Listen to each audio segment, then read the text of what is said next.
Hello, જય શ્રી કૃષ્ણ. તમારું સ્વાગત છે મારા કિચનમાં. આજે આપણે નવી ટિપ્સ અને ટ્રિક્સ સાથે અથાણું બનાવશું. આખા વર્ષ સુધી સ્ટોર કરીને રાખી મૂકીએ તેવું. 1 સ્પૂન તેલમાં ગોળ કેરીનું અથાણું બનાવશું. તેની રેસીપી તમને ગમે તો હજી સુધી અમારી ચેનલને સબસ્ક્રાઈબ ના કરી હોય તો સબસ્ક્રાઈબ કરજો, લાઈક કરજો, વધુમાં વધુ શેર કરજો. આ 1 કિલો રાજાપુરી દળવાળી આપણે કેરી લીધી છે. તેની સામે આપણે આ ગોળ લીધો છે. આમ તો ગોળનું અથાણું આપણે ઝાઝું તેલ નાખી અને બનાવતા હોય છે, પણ આપણે તેને તડકા સાયામાં બનાવી અને 1 ચમચ તેલથી ખાલી વઘાર કરી અને અથાણું બનાવશું. કેરીની આપણે સાલ ઉતારી લીધી છે. હવે તેને પાણીથી ધોઈ અને એક કોટનના કપડાથી આપણે બધું પાણી ક્લીન કરી લેશું.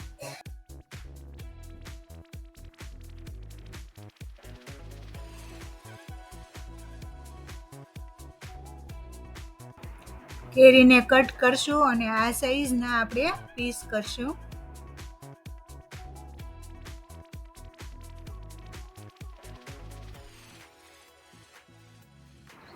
હવે કેરીના પીસ થઈ ગયા છે. આપણે હવે ગોળને ઝીણો સમારી લેશું. કિલો કેરી સામે આપણે આ 900 ગ્રામ ગોળ છે, એમાંથી 700 ગ્રામ ઝીણો કટ કરશું. આ 700 ગ્રામ ગોળ આપણે આ કેરીના કાચરા કટ કરેલા છે તેમાં ઉમેરશું. આપણે આ તેલ વગરનું બનાવવાનું છે, એટલા માટે આપણે કાચરામાં મીઠું અને હળદર મિક્સ કરી અને ખટાશ કાઢવાની નથી. ડાયરેક્ટ જ આપણે ગોળ તેમાં મિક્સ કરી દઈશું, એટલે ખાટું અને મીઠું અથાણું સરસ બને છે. આપણે 1 સ્પૂન મીઠું ઉમેર્યું છે. તે કેરીના પીસ, ગોળ, મીઠું અને સારી રીતે મિક્સ કરી અને ઢાંકી 1 કલાક માટે આપણે રહેવા દઈશું.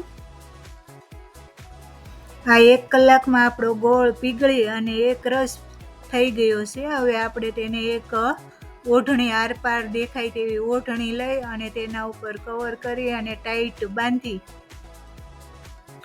તેના ઉપર આખો દિવસ તડકો આવે તેવી જગ્યાએ આપણે મૂકશું. તડકો જતો રહે અને સાંજ પડે પછી તેને અંદર લઈ અને ચમચા વડે મિક્સ કરી અને ફરી ઓઢણી બાંધી અને બીજા દિવસે સવારમાં પાછું તડકામાં મૂકી અને આખો દિવસ રહેવા દેવાનું છે. ઓછું અને પોળા વાસણમાં આપણે આ મૂક્યું છે, એટલે 2 દિવસમાં આપણી આ ગોળની ચાસણી રેડી થઈ ગઈ છે.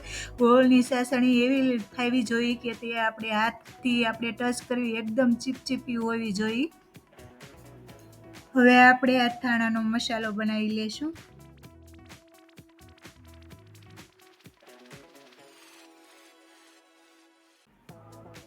આ બધા મસાલા લેવાના છે. આ 40 ગ્રામ ધાણાના કુરિયા છે, 50 ગ્રામ મેથીના કુરિયા, 30 ગ્રામ રાઈના કુરિયા લેશું.